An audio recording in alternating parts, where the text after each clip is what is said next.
नमस्कार।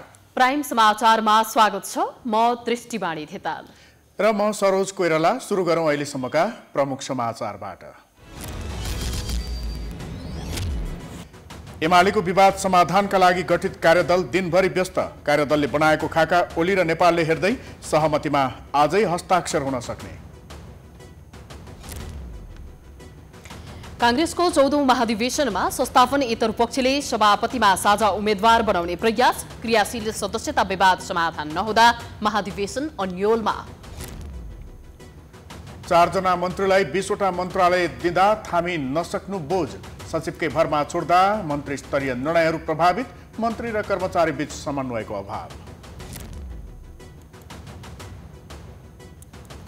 विगत 24 घण्टामा 2239 जनालाई कोरोना संक्रमण। 9 जिल्लामा 500 भन्दा बढी सक्रिय संक्रमित। चीनबाट 8 लाख डोज खोप आइपुग्यो। बैंकहरूले सूचना प्रविधिलाई सुरक्षित बनाउन नसक्दा ग्राहक खाताको दुरुपयोग बढ्यो। प्रविधिको विकाससँगै सावधानी अपनाउनु पर्नेमा विज्ञहरूको सुझाव। बंगलादेशको एक खाद्यान्न उद्योगमा आग लागे हुँदा मृत्यु हुनेको संख्या 52 पुग्यो। 30 जना घाइते।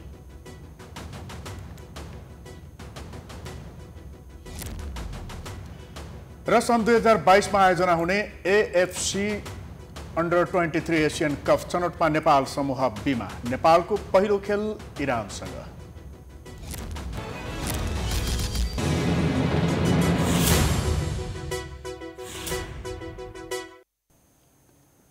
अब समाचार विस्तारमा।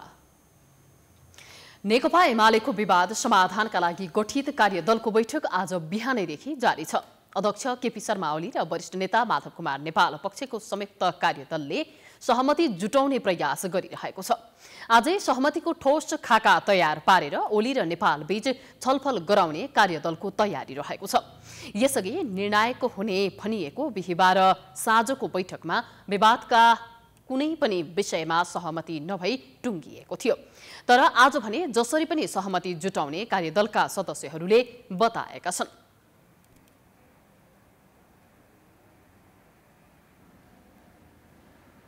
सहमति होइन, त्यहाँ सुझावहरू आफ्ना धारणा राख्ने कुराहरू भयो।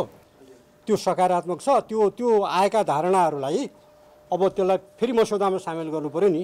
त्यो काम अहिले भइरहेको छ। त्यो काम भइरहेको छ। छलफल जारी छ। त्यसलाई सम्भव भयो भने आजै त्यसलाई सक्ने भन्ने हाम्रो प्रयास छ। हामी सहमतिका लागि अधिकतम प्रयास गरिरहेका छौँ र सम्भवतः आजै हामी टुङ्ग्याउँछौँ। यसअघिका बैठकमा सहमति नजिक पुगेको दावी गरिए पनि हिजो साँझको बैठकपछि नेताहरूले विगत 10 दिनदेखिको बैठकमा खासै उपलब्धि नभएको प्रतिक्रिया दिएका थिए। बिना शर्त आफूलाई साथ दिनुपर्ने बताउँदै आएका प्रधानमन्त्री एवं पार्टी अध्यक्ष ओलीसँग वरिष्ठ नेता नेपालले भने समान हैसियतको माग राख्दै आएका छन्। पार्टीलाई 2075 जेठ 2 मा फर्काउने बारे सहमति जुटे पनि दुई नेता बीचको पावर शेयरिङका विषयमा कुरा मिल्न नसक्दा एमाले विवादले निकास पाउन सकेको छैन।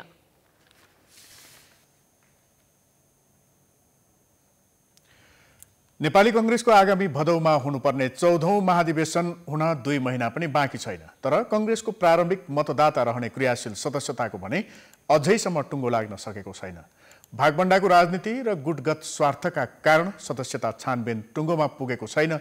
यति बेला छानबिन समिति रात दिन बैठकमा छ। के गरिरहेका छन् त छानबिन समितिका सदस्यहरू? एक रिपोर्ट। आगामी भदौ 16 देखि 19 गतेका लागि कांग्रेसको 14औं महाधिवेशनको मिति निर्धारण गरिएको छ। गौशालाको नेपाल भारत मैत्री भवनलाई कार्यथलो बनाएको क्रियाशील सदस्यता छानबिन समितिले विवाद समाधानका लागि झण्डै आधा करोड रुपैयाँ उडाइसकेको छ। तर विवाद जिउका त्यउ छ। समितिले काम गरिरहेको भवनमा समितिका सदस्यहरूका लागि सुख सुविधाको पूरा बन्दोबस्त गरिएको छ। त्यही आराममा खलल पुग्ला भनेर होला ढोकामा उभिएका पालेले सहजै कसैलाई भित्र जान दिँदैनन्। बाहिर भने उजुरीका चाङ लिएर कार्यकर्ताहरू उभिएका छन्। एक अर्काको उजुरीका फाइल बोकेर लाग्छ शीर्ष नेताहरू नै आफूलाई तल्लो निकायदेखि नै बलियो बनाउन चाहँदैछन्। तर आफ्ना गुनासो क्यामेरा अगाडि व्यक्त गर्न चाहँदैनन्। तपाईको पुरै जिल्लाको विवाद छ? छैन। एकाध ठाउँमा त्यसलाई विवाद भन्न मिल्दैन। भित्री कुरो त पार्टीमा आबद्ध हुन चाहनेहरूलाई कसरी रोक्ने अनि आफ्नो पक्षलाई कसरी तल्लो तहदेखि नै बलियो बनाउने रस्साकसी नेपाल भारत मैत्री भवनमा भइरहेको छ। बाहिर भने सबै कुरा मिलिसके जस्तो देखाइदैछ। क्रियाशील सदस्यताको मनोनयनमा सभापति शेरबहादुर देउबा पक्षले आफू अनुकूलको नाम मात्र क्रियाशील सदस्यताका लागि सिफारिस गरेको आरोप वरिष्ठ नेता रामचन्द्र पौडेल पक्षको छ। विवाद बढ्दै जाँदा र निष्पक्ष छानबिनका लागि दबाव बढेपछि कांग्रेस केन्द्रीय कार्य समितिको फागुन 6 गतेको बैठकले केन्द्रीय सदस्य रमेश लेखकको संयोजकत्वमा क्रियाशील सदस्यता छानबिन समिति गठन गरेको थियो। तर लेखकको समिति 5 महिनादेखि अलमलमा छ। समितिको कछुवा चाल गतिको काम हेर्दा लाग्छ लेखक आफ्ना प्रिय नेता देउबाको चित्त दुखाउन चाहँदैनन्। 54 जिल्लालाई छानबिन गरिसकेका छौँ। 90वटा निर्वाचन क्षेत्रलाई हामीले छानबिन गरिसकेका छौँ। त्यसभित्र थोरै तपाईको भनौँ न 35वटा वडा जति स्थगन भएको छ। नयाँ क्रियाशीलतर्फ 35वटा वडामा हाललाई स्थगन भएको छ र चाहिँ केही ठाउँमा समायोजनका नामहरू अन्य राजनीतिक दलहरूबाट आउनुभएका साथीहरूको सम्बन्धमा केही ठाउँमा स्थगन भएको स्थिति छ। 75वटा निर्वाचन क्षेत्रको छानबिन गर्न बाँकी छ। महाधिवेशनका लागि कांग्रेसले 10 लाख क्रियाशील सदस्यता वितरण गरेको थियो। अहिलेसम्म 8,50,000 सदस्यको नाम सफ्टवेयरमा एन्ट्री गरेको छ। 54 जिल्लामा 155 निर्वाचन क्षेत्रको काम सकिएको दाबी गरिएको छ। विवादका कारण 35वटा वडाको छानबिन त स्थगन नै गरिएको छ। तर पनि विवाद कम हुनुभन्दा बढिरहेको छ। उजुरीका चाङ अहिले पनि टेबलमा छन्। हेर्दा लाग्छ कहिले ती सबै फाइलको छानबिन होला अनि कांग्रेसको तल्लो तहदेखिका अधिवेशन कहिले आयोजना होलान्। कांग्रेस भित्रका अनगिन्ती गुटको चित्त बुझाउने हो भने 14औं महाधिवेशन सजिलै होला जस्तो देखिँदैन। केही वडाहरूमा र केही वडाहरूको तपाईको समायोजनको सन्दर्भमा चाहिँ नटुङ्गिन सक्छ। त्यसलाई हामी शीर्ष नेतृत्व कहाँ पठाउँछौँ र चाहिँ हामीले यो उजुरीहरू छानबिन गरिसकेपछि तयार पारिएको मतदाता नामावली क्रियाशील सदस्यताको नामावली हाम्रो जुन प्रारम्भिक मतदाता नामावली हो त्यसलाई हामीले सभापतिज्यू मार्फत केन्द्रीय समितिमा बुझाइसक्छौँ। जिल्ला कार्यतालिकाहरू वडाको पालिकाको प्रदेश क्षेत्रको प्रतिनिधि सभा क्षेत्रको जिल्लाको प्रदेशको अधिवेशन चाहिँ प्रभावित हुन सक्छ। टोल समितिदेखि केन्द्रीय महाधिवेशनसम्मको प्रक्रिया सुरु गर्न सबैभन्दा पहिले क्रियाशील सदस्य तोक्नुपर्छ। कांग्रेसमा क्रियाशील सदस्यता विवाद नौलो विषय भने होइन। हरेक महाधिवेशनको आयोजनाको मुखमा यो विवाद उत्कर्षमा पुग्ने गरेको इतिहास छ। तर यसपटक यो समस्या अनेकौं कारणले गर्दा थप जटिल बनेको छ। त्यसैले महाधिवेशनको कार्यतालिका नै प्रभावित हुने भएको छ। खास चाहिँ जिल्लाबाटै क्रियाशील सदस्यता इन्ट्री गराउने, क्षेत्रबाट इन्ट्री गराउने हैन, छिटो इन्ट्री गराउनका लागि सर्कुलर गर्ने, फोन गर्ने, सम्बन्धित तहका साथीहरूलाई जागरुक गराउने काम हामीले सुरुदेखि नै गर्दै आएका हौँ। र चाहिँ यो चाहिँ जिल्ला तह क्षेत्र तहमा यसको निर्णय हुन समय लाग्यो, इन्ट्री गराउन समय लाग्यो। अब हामीहरूले त इन्ट्री भएको क्रियाशील सदस्यतालाई सार्वजनिक गरेर त्यसपछि हामीले उजुरी लिएको। छानबिन समितिको बैठक हरेक दिन जसो बस्छ। पैसाको खोला बगाउने तर विवाद समाधान गर्न नसक्ने समितिको औचित्यमाथि नै प्रश्न उठ्नु अब स्वाभाविक बनेको छ। बितेको 5 वर्षमा नेपाली कांग्रेसमा विभिन्न दलहरू मिसिएका छन्। कांग्रेसमा पुराना क्रियाशील सदस्यमा धेरै विवाद नरहे पनि अन्य पार्टीमा आएका र नयाँ क्रियाशील सदस्यको सिफारिसमा विवाद देखिएको हो। क्रियाशील सदस्यले नै कांग्रेसमा नेता बनाउने भएको हुँदा आफू निर्वाचित हुन सदस्यता वितरणलाई हतियार बनाउने परम्परा कांग्रेसमा नौलो होइन। त्यसैले विवाद टुङ्गो लगाउन समितिलाई सकस छ। नेपाली कांग्रेसको संस्थापन इतर समूहको संयुक्त बैठकले आगामी 14औं महाधिवेशनमा मिलेर एकजनालाई सभापतिको उम्मेद्वार बनाउने निर्णय गरेको छ। काठमाडौँको अनुपम फुडल्यान्डमा कांग्रेस नेता अर्जुन नरसिंह केसीले संयोजन गर्नुभएको बैठकले यही भदौ 16 गतेदेखि 19 गतेसम्म हुने कांग्रेसको 14औं महाधिवेशनमा सभापतिमा सर्वसम्मत रूपमा एकजना उम्मेद्वार उठाउने बारे छलफल गरेको र छलफल सकारात्मक रहेको कांग्रेस नेत्री सुजता कोइरालाले जानकारी दिइन्। पार्टीको आगामी महाधिवेशन नजिकिँदै जाँदा संस्थापन इतरका नेताहरू संयुक्त रणनीति बनाएर साझा उम्मेद्वार सहित अघि बढ्ने निष्कर्षमा पुगेका हुन्। एकजनाले उम्मेदवार दिन्छ, त्यसबारेमा हामीले छलफल गरिरहेछौँ।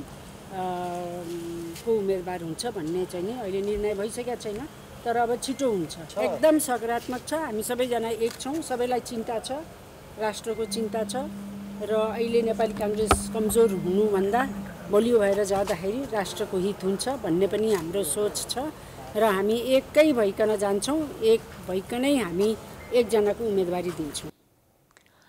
महाधिवेशन नजिकिँदै गर्दा पार्टी सभापति शेरबहादुर देउवाले उम्मेदवारी घोषणा गरेसँगै संस्थापन पक्षका धेरै नेताहरूले सभापति बन्ने दावी गरिरहँदा कसलाई सभापति बनाउने र कसरी अघि बढ्ने भन्ने सन्दर्भमा छलफल गर्न बैठक बसेको थियो।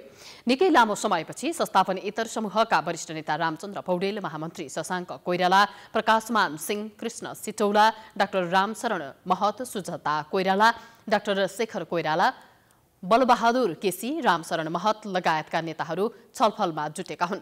नेत्री कोइरालाले नेतृत्वमा कोइराला परिवारकै कि अरू नै उम्मेद्वार बन्ने भन्ने सन्दर्भ भने अहिले छलफलमा जारी रहेको बताएकी छिन्। आफूले पनि सभापतिमा दावी राख्दै कांग्रेसमा महिला सभापति बन्ने अवसरको सदुपयोग गर्नुपर्नेमा उनले जोड दिइन्।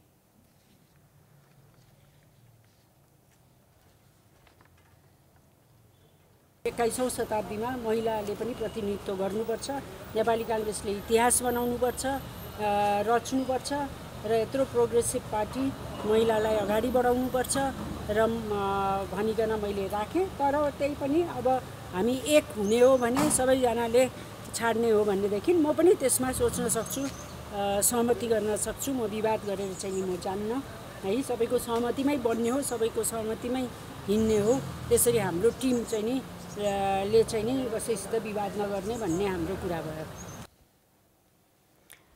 महाधिवेशनको मिति नजिकिँदै जाँदा कांग्रेसमा सभापति पदका दावेदारहरू र प्रत्याशीहरू पनि बढ्दै गइरहेका छन्। यसरी सबै एकै स्थानमा बसेर छलफल हुनु सकारात्मक भएको कांग्रेस नेताहरूको भनाइ थियो।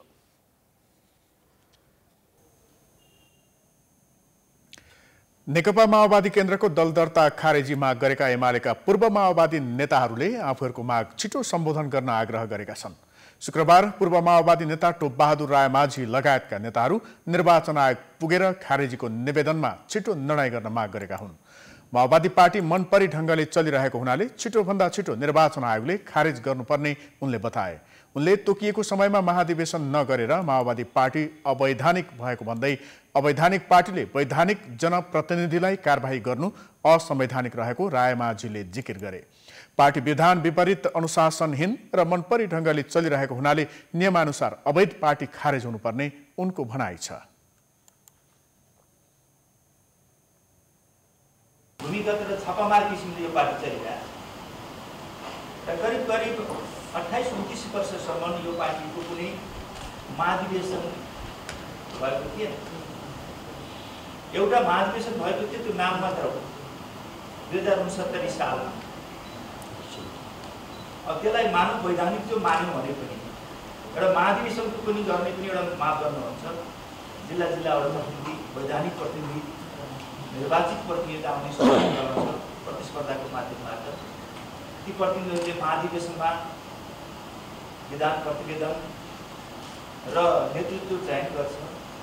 त्यो पनि एक प्रकारले भन्यो भने कि त सर्वसम्मत कि त अब निर्वाचनबाट पनि गर्न सक्छ।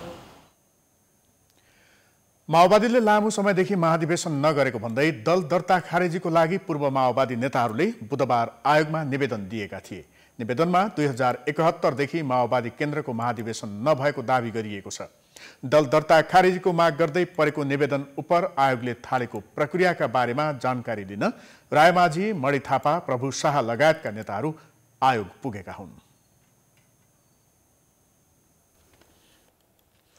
यसैबीच नेकपा माओवादी केन्द्रले निर्वाचन आयोगमा परेको दल दर्ता खारेजीको निवेदनप्रति आफ्नो ध्यानाकर्षण भएको बताएको छ। केन्द्रीय कार्यालय सचिव श्रीराम ढकालले शुक्रबार विज्ञप्ति जारी गर्दै त्यसप्रति माओवादी केन्द्रको ध्यानाकर्षण भएको भन्दै अवसरवादी र अनैतिक तत्त्वले पार्टीलाई बदनाम गराउन निवेदन दर्ता गराएको बताएका हुन्। माओवादी केन्द्रले पार्टीसँग सरोकार नभएको व्यक्ति निवेदक रहेको र दल दर्ता खारेजी सम्बन्धी सामान्य कानुनी प्रक्रियाका बारेमा जानकारी नहुनेले त्यस्तो हरकत गर्नु हास्यास्पद भएको बताएको छ। निवेदन दर्ता गरेर अनावश्यक भ्रम सिर्जना हुने भएकाले आइन्दा त्यस्तो नगर्न पनि माओवादी केन्द्रले आयोगलाई आग्रह गरेको छ।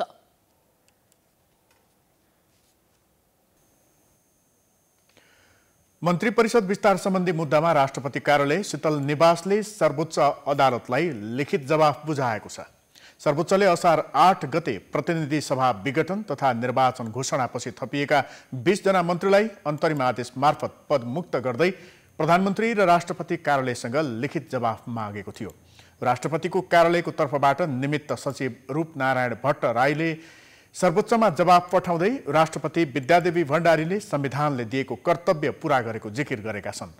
प्रधानमन्त्रीबाट मन्त्री परिषदमा नियुक्त हेरफेर र कार्यविभाजनका लागि आएको सिफारिसलाई राष्ट्रपतिले संविधानको धारा 66 को उपधारा 2 अनुसार आफ्नो अधिकार र कर्तव्यको पालना गरेर निर्णय गरेकाले शीतल निवासलाई विपक्षी बनाइएको रिट बदरभागी रहेको जवाफमा उल्लेख छ। जवाफमा मन्त्री परिषदको सिफारिसमा राष्ट्रपतिले कर्तव्य पूरा गरेको राष्ट्रपति कार्यालयले सूचना मार्फत जानकारी मात्र गराएको र निर्णयका लागि राष्ट्रपतिलाई मुद्दा नलाग्ने भएकाले रिट खारेज हुनुपर्ने शीतल निवासको जिकिर छ। यसअघि बिहिबार जवाफ बुझाएका प्रधानमन्त्री केपी शर्मा ओलीले मन्त्री परिषद विस्तार आफ्नो अधिकारको विषय भएको र यसमा अदालतले बन्देज लगाउन नमिल्ने जिकिर गरेका थिए। सर्वोच्चको आदेश गैर संवैधानिक भएको र कार्यकारिणीका काममा रोक लगाउनु शक्ति पृथकीकरणको सिद्धान्त विपरीत हुने र यसले न्यायालयलाई नै कमजोर बनाउने जिकिर गरेका थिए।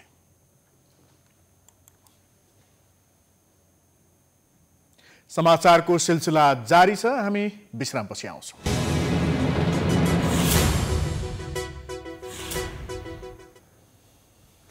विश्रामपछि स्वागत छ। अब बाँकी समाचार। प्रधानमन्त्री केपी शर्मा ओलीको मन्त्री परिषद सर्वोच्च अदालतको आदेशका कारण 5 सदस्यमा खुम्चिएको छ। ती 5 जना मन्त्रीले बाँडीचुँडी गरेर सबै मन्त्रालयको जिम्मेवारी वहन गरिरहेका छन्। एकजना मन्त्रीले एउटा मन्त्रालयमा 1-2 घण्टाभन्दा बढी समय बिताउनै भ्याउँदैनन्। यसले गर्दा मन्त्रालयको काम स्वाभाविक गतिमा अघि बढ्न सकिरहेको छैन। एक रिपोर्ट। असार 8 गते सर्वोच्च अदालतले सरकारलाई अप्ठ्यारो पार्ने अन्तरिम आदेश जारी गर्दा 20 जना मन्त्रीको एकैपटक पद गयो अनि ती 20 वटै मन्त्रालय नै मन्त्रीविहीन बने। त्यही रिक्ततालाई पूर्ति गर्न प्रधानमन्त्री ओलीले आफूसँगै आफ्नो मन्त्रीमण्डलमा बाँकी रहेका अन्य 4 जना मन्त्रीलाई रिक्त मन्त्रालयको भागभण्डा लगाए। त्यो भागभण्डाले मन्त्रीविहीन बनेका मन्त्रालयको भित्तामा मन्त्रीका नेमप्लेट त झुन्डियो। यद्यपि कतिपय मन्त्रालयका कर्मचारीहरूले आफ्ना मन्त्रीको मुख नै बिरलै देख्न पाउँछन्। प्रधानमन्त्रीले अर्थ मन्त्रालय सम्हालेका विष्णु पौडेललाई गृहसहित 4वटा महत्त्वपूर्ण मन्त्रालयको जिम्मा सुम्पिए। शिक्षा मन्त्री कृष्णगोपाल श्रेष्ठले 5 वटै मन्त्रालयको नेतृत्व गर्ने मौका पाएका छन्। भौतिक पूर्वाधार मन्त्री बसन्त कुमार नेमवाङले र कानुन मन्त्री लीलानाथ श्रेष्ठलाई पनि 5-5 वटै मन्त्रालयमा सजाइएको छ। एउटा मन्त्रीले 5 वटा मन्त्रालय सम्हाल्दा महत्त्वपूर्ण निर्णय गर्नुपर्दा पर्याप्त समय दिन सक्दैनन्। मन्त्रीहरू एउटाबाट अर्को मन्त्रालयमा दौडधुप गरिरहँदा सम्बन्धित मन्त्रालयका सचिवहरू भने निकै व्यस्त बनेका छन्। अर्को अर्थमा भन्ने हो भने अप्रत्यक्ष रूपमा सचिवहरू नै अहिले मन्त्रालयको नेतृत्वमा छन्। लीलानाथ श्रेष्ठले जिम्मेवारी पाएको संघीय मामिला तथा सामान्य प्रशासन मन्त्रालयका सहसचिव एवं प्रवक्ता बसन्त अधिकारी महत्त्वपूर्ण काम नरोकिए पनि पहिलेभन्दा अहिले अप्ठ्यारो भएको बताउँछन्। एउटा मन्त्रालयको लागि एकजना माननीय मन्त्रीज्यूलाई जिम्मेवारी तोक्दा त र अहिले एउटा मन्त्री माननीय मन्त्रीज्यूले 5 वटा मन्त्रालय हेर्दा स्वाभाविक रूपमा माननीय मन्त्रीज्यूलाई पनि समस्या छ। त्यो व्यवस्थापन टाइम व्यवस्थापन गर्नको लागि र हामी कर्मचारीहरूको लागि पनि मन्त्रीज्यूको माननीय मन्त्रीको टाइम पाउनलाई समस्या पर्छ। त्यो स्वाभाविक हो किनभने जिम्मेवारीको हिसाबले। मन्त्री तथा राज्यमन्त्री नहुँदा सबै मन्त्रालयमा कार्यकर्ताको अनावश्यक भिड भने कम भएको छ। कृष्णगोपाल श्रेष्ठले सम्हालेको वन तथा वातावरण मन्त्रालयका प्रवक्ता डाक्टर बुद्धिसागर पौडेल तोकिएको समयमा मात्र मन्त्री स्तरीय काम गर्नुपर्ने बाध्यता सिर्जना भएको बताउँछन्। कामहरू रोकिएको अड्किएको भन्ने छैन, तर हामीलाई कहिलेकाहीँ अलिकति चाहिँ मन्त्रीज्यू हुनुहुन्न भने जस्तो त्यो कता कता चाहिँ ब्याकग्राउन्डमा आउँदो रहेछ। तर अहिलेको जुन अब आइटीको कुराले गर्दाखेरि अरू तरिकाले समन्वय सम्पर्क भइरहेको छ सचिवज्यूको। अब हामी पनि कहिलेकाहीँ गर्छौँ उहाँसँग, उहाँ पनि बेला बेलामा आउनु भएको छ। त्यस्तै बसन्त कुमार नेमवाङलाई थपिएको खानेपानी मन्त्रालयका प्रवक्ता रमेश नेउपाने दुवै मन्त्रालयको एउटै भवन भएकाले काममा कुनै समस्या नआएको बताउँछन्। चाहेको बेलामा मन्त्रीलाई भेटिने भएकाले अरू मन्त्रालयलाई जस्तो खासै ठूलो समस्या नभएको उनको धारणा छ। मुख्यतया समय व्यवस्थापनको कुरा हो। जति पर्याप्त समय चाहिँ एउटै मन्त्रालय हेर्दाखेरि हुनसक्छ त्यति त निश्चित रूपमा हुँदैन नै। तर हाम्रो चाहिँ एउटै भवन, यो एक तला माथि र मुनि भएको कारणले गर्दाखेरि हामीलाई काममा साह्रै असजिलो त्यस्तो अवस्था त छैन। विष्णु पौडेलले सम्हालेको ऊर्जा मन्त्रालयका प्रवक्ता मधु भेटवाल पनि कार्य सम्पादनमा कुनै समस्या नरहेको बताउँछन्। दुईजना सचिव भएकाले तथा मन्त्रीले प्रायजसो कामको जिम्मा सचिवलाई नै दिएको हुनाले खासै समस्या उत्पन्न नभएको उनको दाबी छ। नीतिगत तहमा गरिनुपर्ने निर्णयमा कुनै समस्या परेको छैन। अब डे टु डे कर्मचारीसँग भेटघाट हुनेमा चाहिँ अलिक कम भयो, तर समस्या खास छैन। किनभने अब हामी मन्त्रालय अन्तर्गतका निकायहरू चल्ने चाहिँ अब वार्षिक कार्यक्रमहरू छ। विभागले विद्युत विकास विभाग भनौँ, सिँचाइ जलस्रोत तथा सिँचाइ विभाग भनौँ अथवा डिएचएम भनौँ, होइन, यिनीहरूले त आफ्नो गर्नुपर्ने कामहरू हामी नियमित रूपमा गरिरहेछौँ। एउटै मन्त्रीले धेरै मन्त्रालय सम्हाल्दा कुनै पनि विषयमा पर्याप्त छलफल भने हुन सकेको छैन। मन्त्रालय पिच्छे मन्त्री भएको अवस्थामा छलफल र निर्णयको लागि सहज हुने अनि कर्मचारीसँग पनि प्रत्यक्ष भेटघाट हुँदा कामको गति राम्रै हुन्थ्यो। त्यसैले अहिले कुनै पनि मन्त्रालयले काम चलाउने बाहेक थप कुनै प्रगति गर्न सकेका छैनन्। आज देशभर थप 2239 जनालाई कोरोना भाइरस संक्रमण पुष्टि भएको छ। यो संख्या हिजोको भन्दा बढी हो। पछिल्लो 24 घण्टामा गरिएको 6657 पीसीआर र 4656 जनाको एन्टिजेन परीक्षणको क्रममा काठमाडौँ उपत्यकामा 380 जना सहित 2239 जनामा कोरोना संक्रमण पुष्टि भएको हो। संक्रमित मध्ये काठमाडौँमा 261, भक्तपुरमा 45 र ललितपुरमा 74 जना रहेका छन्। अहिलेसम्म नेपालमा संक्रमितको संख्या 6,95,088 पुगेको छ। अहिले 9 जिल्लामा 500 भन्दा बढी सक्रिय संक्रमित रहेका छन्। त्यस्तै 24 जिल्लामा 200 भन्दा बढी संक्रमित रहेका छन्। बाँकी जिल्लामा 200 भन्दा कम संक्रमित रहेका छन्। पछिल्लो 24 घण्टामा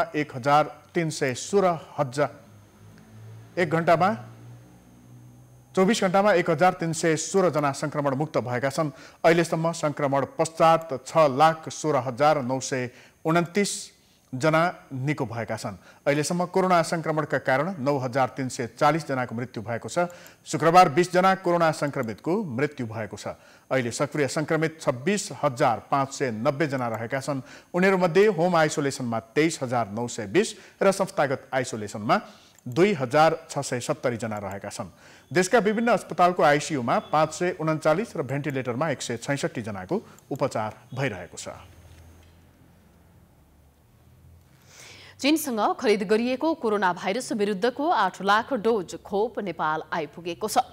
नेपाल वायु सेवा निगमको वाइडबडी जहाजले आज बिहान चीनसँग खरिद गरिएको भेरोसेल खोपको 8 लाख डोज नेपाल ल्याएको हो। स्वास्थ्य तथा जनसङ्ख्या मन्त्रालयले आजदेखि साउन 8 गतेसम्म 3 वटा उडान मार्फत खोप ल्याउन लागिएको जानकारी दिएको छ। सरकारले चीनको सिनोफार्म कम्पनीबाट भेरोसेल खोप खरिद गरेको थियो। परिणाम र मूल्य गोप्य राखेर खरिद गरिएको खोप 60 वर्ष मुनिका उमेर समूहका लागि प्राथमिकताका आधारमा लगाउने मन्त्रालयले तयारी गरेको छ। यस्तै कोभ्याक्स सुविधा मार्फत आउने थप खोप पनि छिट्टै ल्याउने बताइएको छ। नेपालमा अहिलेसम्म 42,48,000 खोप आएको छ। नेपालमा 18 वर्षभन्दा माथिका कुल 2,20,00,000 जनसङ्ख्यालाई खोप लगाउने लक्ष्य राखिए पनि खोप अभावले गति लिन सकेको छैन।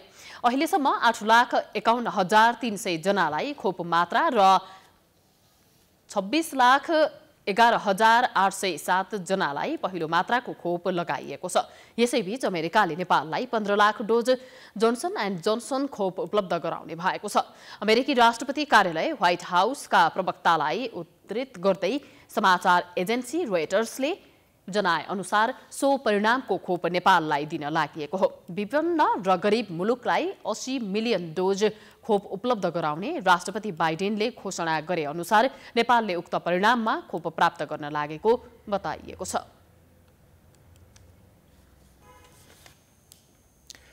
नेपालको ब्याङ्किङ प्रणाली पटक पटक साइबर हमलाको शिकार भइरहेको छ। नक्कली एटीएम कार्ड प्रयोग गरी करोडौं रकम ब्याङ्क तथा वित्तीय संस्थाका एटीएम बुथबाट झुकिएका घटना बाहिर आइरहेका छन्। तर सुरक्षाको पाटो भने निकै फितलो हुने गरेको छ। प्रविधिको विकाससँगै ब्याङ्कहरूले सावधानी अपनाउन नसक्दा यस्ता घटनाहरू आउने गरेका छन्। एक रिपोर्ट। नेपालमा पछिल्लो समय बैंक तथा वित्तीय संस्थाको साइबर सुरक्षाका विषयमा थुप्रै प्रश्न उठ्ने गरेका छन्। नेपालको बैंकिङ क्षेत्रमा साइबर हमला बेला बेलामा हुने गरेको छ। पछिल्लो घटना हो सिद्धार्थ बैंक हो। सोलुखुम्बु स्थानीय घर भई हाल काठमाडौँको भत्केको पुलमा बसोबास गर्दै आएका जगतबहादुर गुरुङ र उनीसँग लभिङ टुगेदरमा रहेकी सावित्री गुरुङले लन्डन स्थित फ्लोयड बैंकको म्याद गुज्रिएको एटीएम कार्डको प्रयोग गरी करिब 34 लाख भन्दा बढी रकम झिके।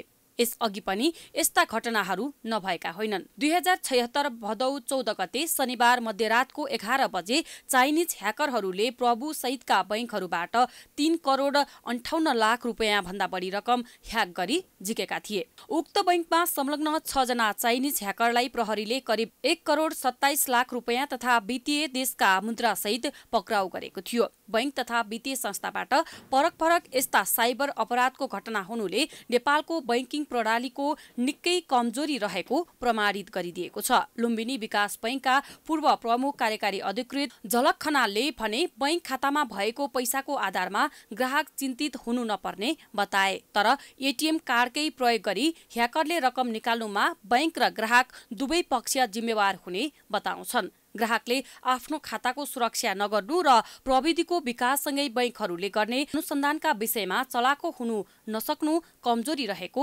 खनाल बताउँछन्। सधैँ प्रविधि भनेको हरेक दिन चाहिँ यो डेभलपमेन्टल हो। नयाँ नयाँ प्रविधिले त फड्को मारिरहेछ, विकास गर्दै गएको छ, नयाँ नयाँ चरणहरू गएको छ।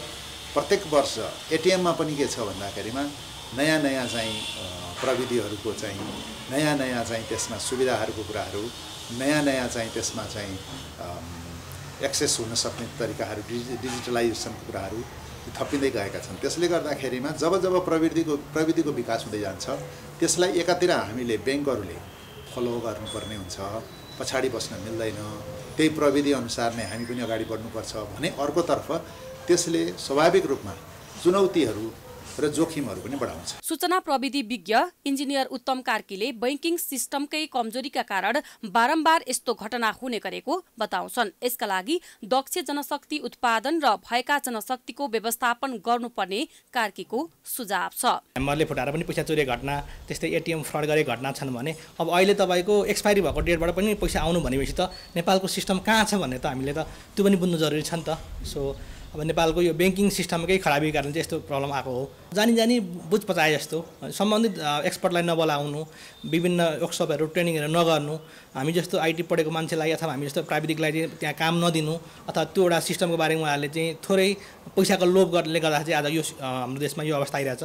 हामीसँग यति धेरै एक्सपर्ट सिस्टमहरू हुनुहुन्छ, यति धेरै ब्याङ्कमा काम गर्नुभएको अनुभवी मान्छे हुनुहुन्छ। नेपालमा मात्रै होइन विश्वमै यस्ता घटना भइरहेका छन्। यस्ता घटनाबाट सरकारवालाले पाठ सिक्नुपर्छ। घटना पश्चात त्यसको समाधान गर्यो अनि चुप लागेर बस्ने प्रविधिका कारण घटना रोक्न वा जोखिम न्यूनीकरणमा ध्यान जान सकेको छैन।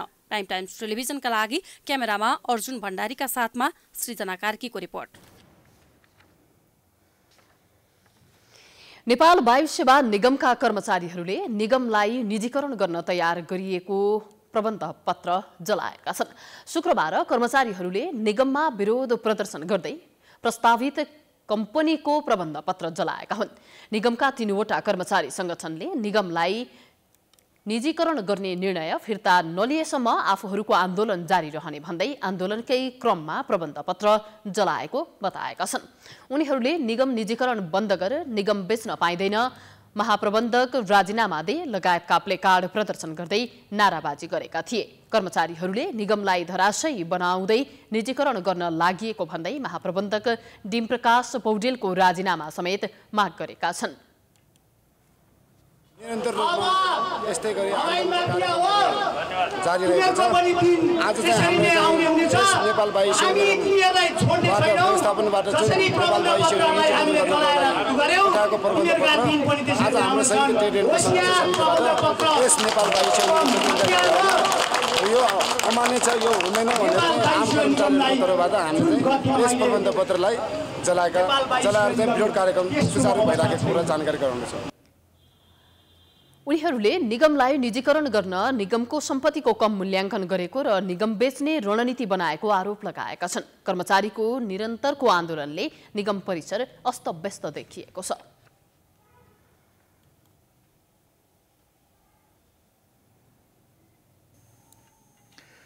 निषेधाज्ञाका कारण विद्यालय नखुलेपछि विद्यार्थीको भविष्यप्रति चिन्तित बन्न अभिभावक बाध्य छन्।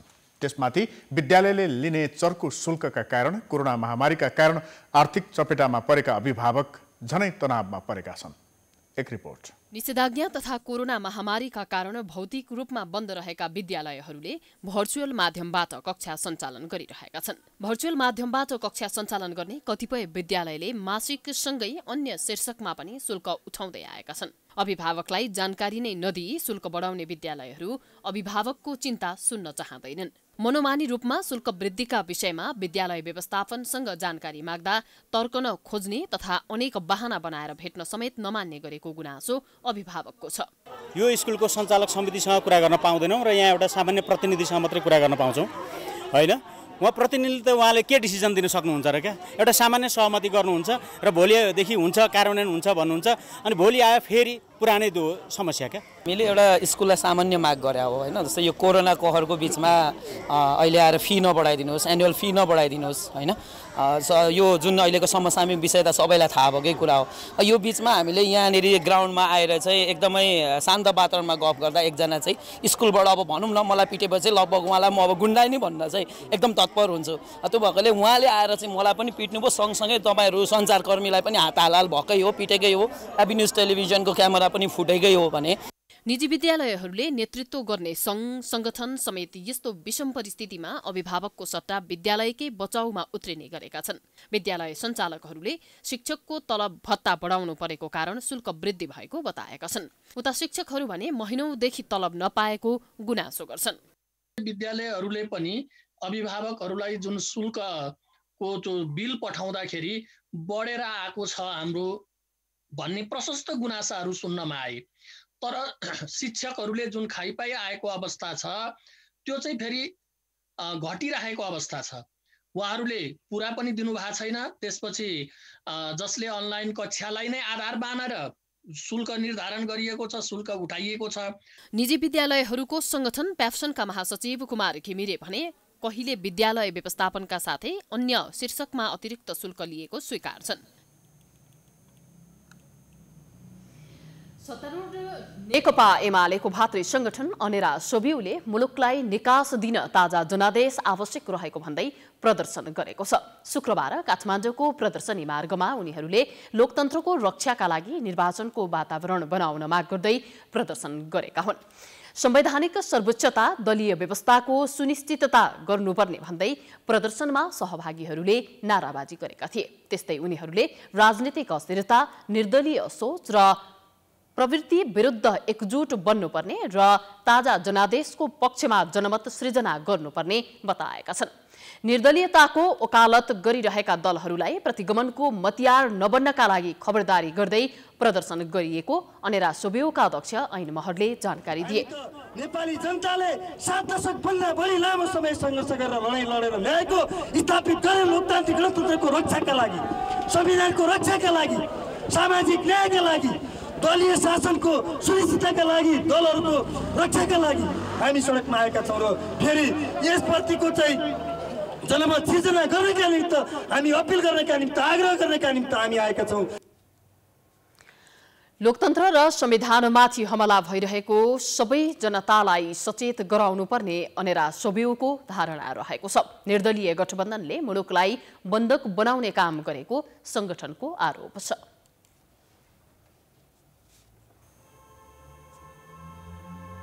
समाचारको सिलसिला अझै जारी छ। हामी विश्रामपछि आउँछौँ।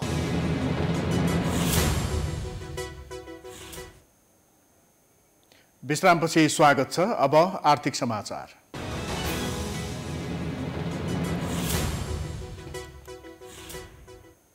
सर्वोच्च अदालतको आदेशबाट विघटनमा पर्नु अघि नेकपामा विवादको बिउ रोपिएको थियो। नेकपा विघटनपछि एमाले र माओवादी केन्द्र फेरि अस्तित्वमा आइसके, तर लामो समय बितिसक्दा पनि सत्तारूढ दलको आन्तरिक किचलोले निकास नपाउँदा जनताको दुःख प्राथमिकतामा पर्न सकेको छैन। लाग्छ समृद्धिको नारा मात्र दिने सरकार महँगीका कारण समस्यामा परेका जनताको दुःख बुझ्न चाहँदैन। एक रिपोर्ट। यो वर्षको सुरुवाती 3 महिना पनि सकिएको छैन, तर सरकारले पेट्रोलियम पदार्थको मूल्य 5 पटक बढाइसकेको छ। यति मात्र होइन, 2074 सालमा केपी शर्मा ओली प्रधानमन्त्री भए यता 40 पटक इन्धनको मूल्य बढाइएको छ। पेट्रोलियम पदार्थको मूल्य वृद्धिले मुलुकको समग्र अर्थतन्त्रमा नकारात्मक प्रभाव पार्ने विषयमा सरकार जानकार छैन भन्न मिल्दैन। जति पटक पेट्रोलियम पदार्थको मूल्य बढ्छ त्यति नै पटक आकाशिएको महँगीले नयाँ उचाइ लिने गर्छ। निषेधाज्ञा अघिको बजार भावमा अहिले निकै बढोत्तरी भएको छ। निषेधाज्ञाका कारण रोजीरोटी गुमाएका जनताको आँसु पुछ्नुपर्ने सरकार अझै बाध्यताका नाममा महँगीलाई नियन्त्रण गर्न चाहँदैन। लाग्छ राज्यको एकमात्र दायित्व छ जसरी भए पनि जनताबाट कर उठाउनु र कोरोना महामारीले शिथिल बनेका जनताको ढाडमा महँगीको लाठी चलाउनु मात्र हो। प्रधानमन्त्री र उनका सहयोगीहरूको ध्यान विरोधीको चियो चर्चा गर्नु र उनीहरूलाई गाली गर्नमा नै केन्द्रित छ। सुरुमा नेकपा अनि विघटनपछि एमाले बनेको सत्तारूढ दलको आन्तरिक किचलोको शिकार जनता बन्नुपर्ने थिएन, तर यो विवादले वास्तवमै कसैले कष्ट सहनु परेको छ भने त्यो यो देशका जनताले मात्र हो, जुन वर्गलाई आमुक जनताको आँखाले त सत्ताको छहारीमा बस्नेहरूले महँगीको मार खेप्नु परेको छैन जस्तो देखिरहेका छन्। लाग्छ सत्तारूढ दल मात्र नभएर जनताको दुःखका साथी भन्ने हरेक दल आकाशिएको महँगीका बारेमा बोल्न चाहँदैनन्। उनीहरूको ध्यान सरकार बनाउने र गिराउनेमै केन्द्रित छ। प्रमुख विपक्षी नेपाली कांग्रेसले त अहिले मुखमा आएको महाधिवेशनका कारण जनताको दुःखमा बोल्न बिर्सिएका हुन्की जस्तो लाग्न थालेको छ। जनताको नाममा जनयुद्ध लडेर शासक बनेको माओवादी पनि महँगीलाई स्वाभाविक मान्छ कि जस्तो लाग्न थालेको छ। निषेधाज्ञा अघि र पछिको बजार भाव हेर्ने हो भने सबै प्रकारका दैनिक उपभोग्य वस्तु महँगो बनेका छन्। यही गतिमा महँगी आकाशिँदै जाने हो भने अहिले जेनतेन 2 छाकको जोहो गर्न सक्ने जनता समेत 1 छाक मात्र खान बाध्य हुनेछन्। सरकार रोजगारी उपलब्ध गराउन सक्दैन, महामारीले पिल्सिएका जनतालाई राहत दिन सक्दैन, तर उपहारका रूपमा हरेक साता महँगी दिने गर्छ।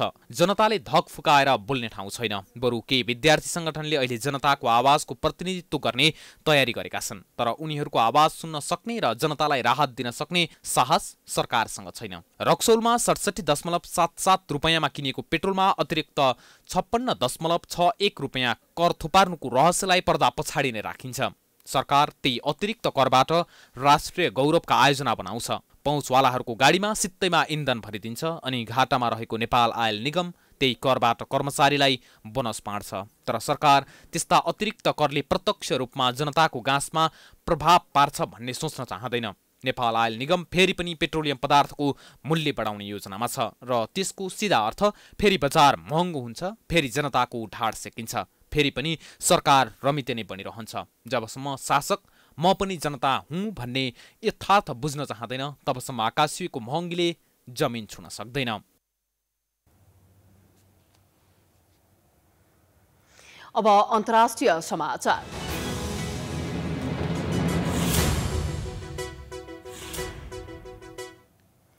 बंगलादेशको एक खाद्यान्न उद्योगमा आग लागे हुँदा कम्तीमा 52 जनाको मृत्यु भएको छ। पूर्वी ढाकाको पगन्ज स्थित औद्योगिक क्षेत्रको एक खाद्यान्न प्रशोधन गर्ने उद्योगमा बिहिबार साँझदेखि आगलागी भएको थियो। झण्डै 24 घण्टादेखि आगलागी हुँदा कम्तीमा पनि 52 जनाको मृत्यु भएको हो। आगलागी भएपछि केही कामदार भाग्न सफल भए पनि त्यहाँ अड्किएका 52 जनाले ज्यान गुमाएका हुन्। आगलागीमा पनि झण्डै 30 जना मानिस घाइते भएका छन्। भवनमा जम्मा गरी राखिएको विभिन्न रसायन तथा प्लास्टिकहरूका कारण ठूलो आगलागी भएको हो। प्रहरी तथा प्रत्यक्षदर्शीहरूका अनुसार हसेम फूड एन्ड बेभरेज फ्याक्ट्रीमा आगलागी सुरु भएको थियो।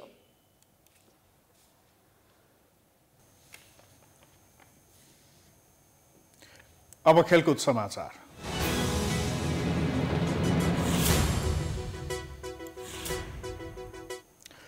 उज्बेकिस्तानमा सन् 2022 आयोजना हुने एएफसी अन्डर 23 एसियन कप छनौटमा नेपाल समूह बीमा परेको छ। एसियन फुटबल फेडरेसन AFCले शुक्रबार सार्वजनिक गरेको छनौटको समूह विभाजनमा नेपाल समूह बीमा परेको हो। AFCले वेस्ट जोन र इस्ट जोनको छनौटमा सहभागी 42 टोलीलाई 11 समूहमा विभाजन गरेको छ। नेपालको समूहमा ताजिकिस्तान, लेबनान र इराक रहेका छन्। ताजिकिस्तानमा हुने समूह बी छनौट खेल आगामी अक्टोबर 23 देखि 31 सम्म हुनेछ। नेपालले समूह चरणको पहिलो खेलमा इरानसँग खेल्नेछ। यस्तै दोस्रो खेलमा ताजिकिस्तानसँग खेल्दा अन्तिम खेल लेबनानसँग खेल्नेछ। छनौटका 11 समूहको शीर्ष टोलीले AFC अन्डर-23 एसियन कप खेल्नेछन्। यस्तै दोस्रो टोली मध्ये उत्कृष्ट 4 टोली पनि अन्डर-23 एसियन कपमा छनौट हुनेछन्।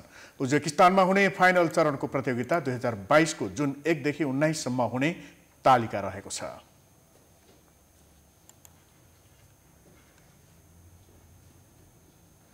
यो सँगै हामी समाचारको अन्त्यमा आइपुगेका छौं। जाँदा जाँदै प्रमुख समाचार पुनः एकपटक।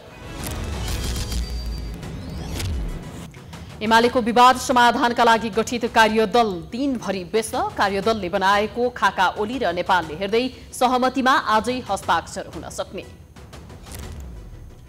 कांग्रेसको 14औं महाधिवेशनमा संस्थापन इतर पक्षले सभापतिमा साझा उम्मेद्वार बनाउने प्रयास। क्रियाशील सदस्यता विवाद समाधान नहुँदा महाधिवेशन अन्योलमा। 4 जना मन्त्रीलाई 20 वटा मन्त्रालय दिँदा थामी नसक्नुको बोझ। सचिवकै भरमा छोड्दा मन्त्री स्तरीय निर्णयहरू प्रभावित। मन्त्री र कर्मचारी बीच समन्वयको अभाव। विगत 24 घण्टामा 2239 जनालाई कोरोना संक्रमण। 9 जिल्लामा 500 भन्दा बढी सक्रिय संक्रमित। चीनबाट 8 लाख डोज खोप आइपुग्यो। बैंकहरूले सूचना प्रविधिलाई सुरक्षित बनाउन नसक्दा ग्राहकको खाताको दुरुपयोग बढ्यो। प्रविधिको विकाससँगै सावधानी अपनाउनु पर्नेमा विज्ञहरूको सुझाव। बंगलादेशको एक खाद्यान्न उद्योगमा आगलागी हुँदा मृत्यु हुनेको संख्या 52 पुग्यो। 30 जना घाइते।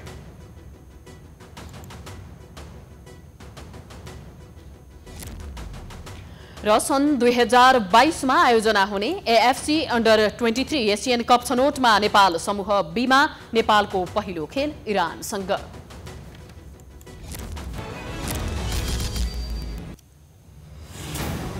समाचार अहिलेलाई सकियो। यसपछिको प्रस्तुति जनता जान्न चाहन्छन् ऋषि धमलाको साथमा। हेर्दै गर्नुहोला प्राइम टाइम्स टेलिभिजन। नमस्कार।